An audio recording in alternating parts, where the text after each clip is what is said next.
पदार्थ घ्या, तो कायम टिकणारा नाही. एक छोटासा प्रसंग आहे. एका राजाने राजवाडा बांधला. खूप पैसे खर्च केले, युक्तियुक्तीनं राजवाडा बांधला. आणि बांधल्यानंतर त्या राजाची स्तुती जवळची माणसं करायची. काय सरकार, काय राजवाडा, मागे 10 पिढ्यात कोणी बांधला नाही, पुढे 10 पिढ्यात कोणी बांधणार नाही. मोठ्या लोकांजवळ एक वर्ग असतो, त्याला अलीकडे चमची म्हणतात. गंगा गए गंगादास, जमुना गए जमुनादास. स्तुती करायची, मोकळं व्हायचं, मातीत का जाईना, स्तुती करायची त्याची. एकदा एक साधू महाराज राजवाड्याच्या जवळून चालले होते. राजाने पाहिलं, विचार केला, महाराजांना आपण राजवाडा दाखवू. आणि त्यांच्या पदस्पर्शाने काही राजवाड्यातले दोष असतील ते दोष नष्ट होतील, कारण स्पर्शाचा परिणाम आहे महाराज. काही स्पर्श अपवित्र आहेत, काही स्पर्श पवित्र आहेत. स्पर्शात काय बदल असू शकतो सध्या विज्ञानाने आपल्या मोबाईलमधून दाखवले. टच स्क्रीनचा मोबाईल जर असला तर नुसतं चिटकवलं की बदलतं खालून. स्पर्शात सुद्धा बदल आहे. रजस्वला करी वेलासे आघात तुकोबारा म्हणतात. तेव्हा महाराजांचा स्पर्श आपल्या राजवाड्याला घेऊन करफावा. आणि कदाचित याच्यात कुठला दोष असला तर महाराजांना विचारू.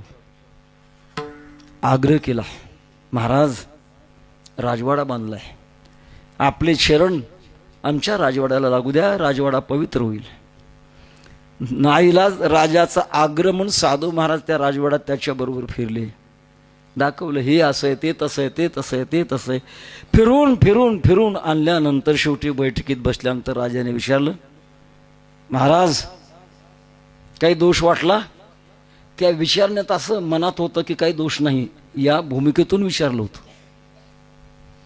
पण साधू महाराज हे निर्भीड असतात. महाराज विरक्तस्य तृणम जगत.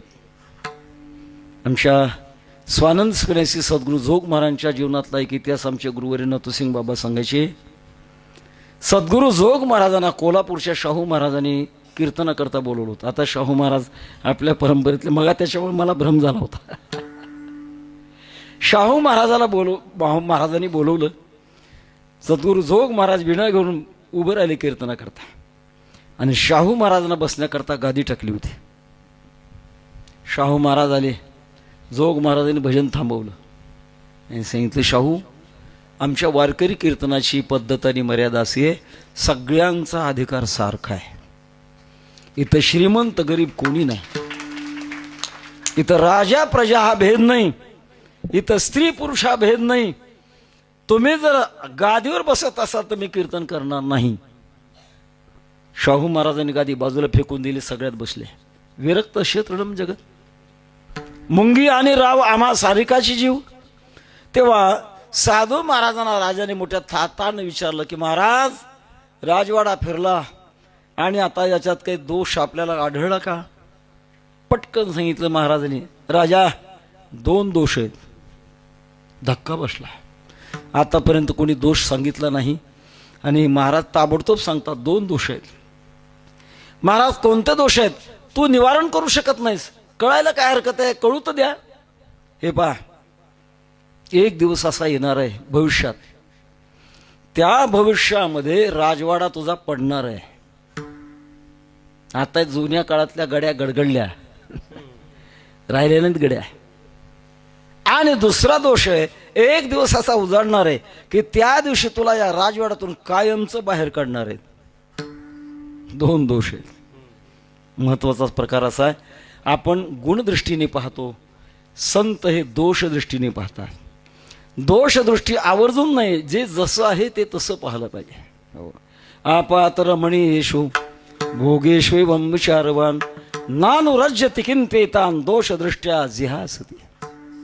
शहाणी माणसं वर पाहत नाहीत, आत पाहतात.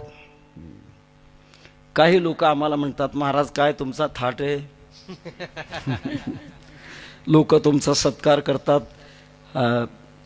फुलाच्या माळा गळ्यात घालतात, त्यांना माळा दिसतात पण माळ्यामध्ये असणाऱ्या मुंग्या चावतात ते दिसत नाही त्यांना.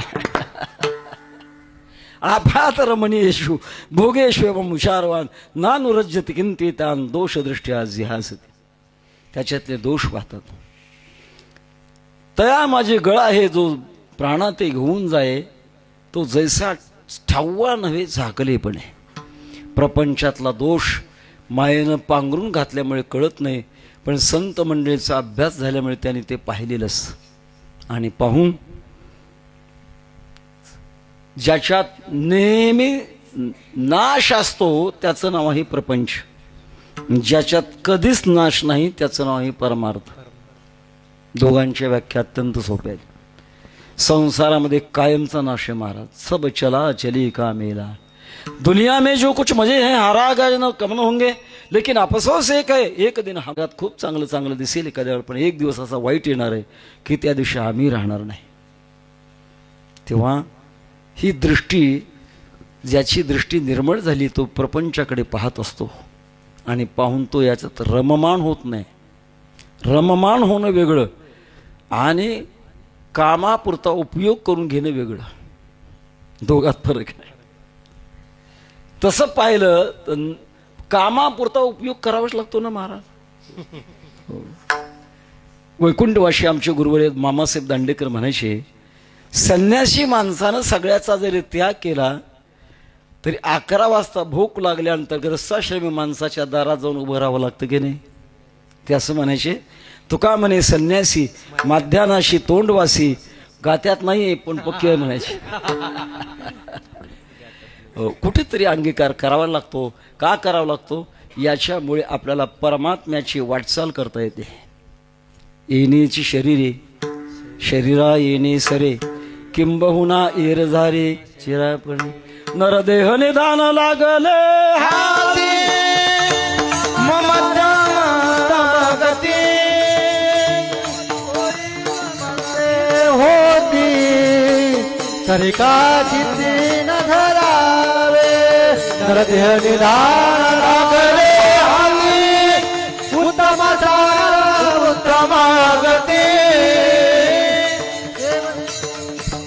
होती तरी का चित्ती न धरावे.